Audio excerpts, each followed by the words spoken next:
from 2014. Actor Josh Thomas versus MP Wyatt Roy. Actors are not noted for their great thoughts in the political world. Many supported Nazism in the 30s, many supported communism and still do.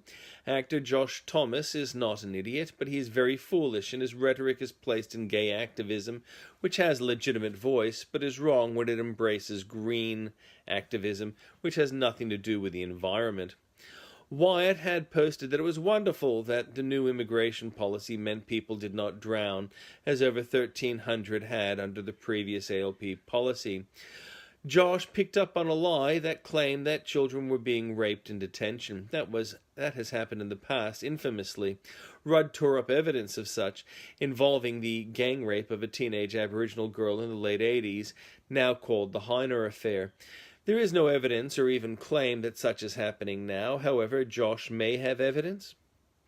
Josh also referred to a red herring of secrecy involving illegal migrants. However, that is not, strictly speaking, what is happening.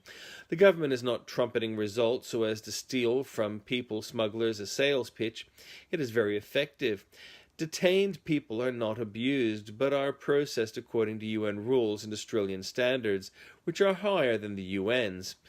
Josh should apologise to Wyatt, but one suspects he enjoys notoriety from parroting his green communist heroes.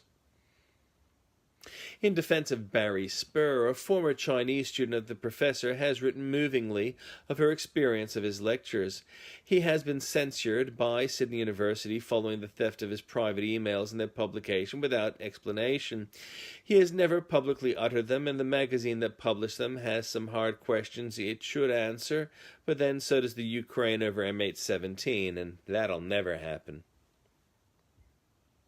Students who broke the privacy of Abbott's daughter sentenced the student used the same magazine as denounced Spurr to denounce Mr Abbott's daughter in obtaining a scholarship on merit.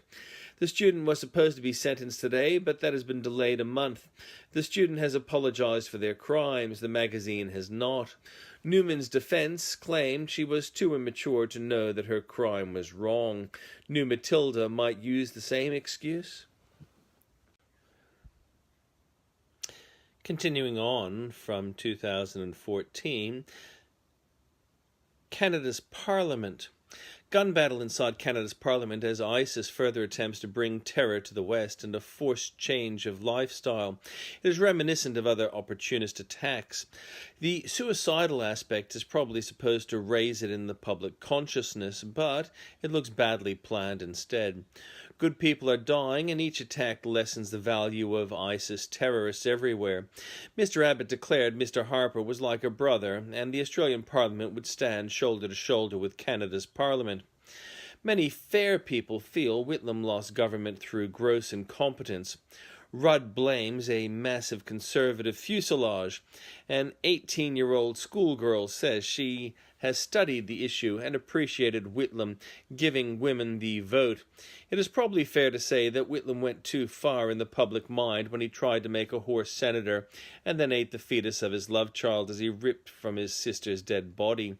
Others say that hagiography of Whitlam unfairly neglect criticism and inflate achievements. Michael Mann illustrates what he has been accused of. He is thin-skinned when he is faced with criticism of his work. He is sloppy and inaccurate and occasionally wildly parochial. He is not responsible, and his work as a scientist discredits not only him but others who call themselves scientists. In sport, World Series Baseball, SFG versus KCR. The Royals have leveled the series after a sixth innings blowout on starter pitcher Peavy for Giants. Maybe the Royals will keep momentum, or will Giants stand up? As a social justice kitten has attributed to them, I drink your tears, oppressor.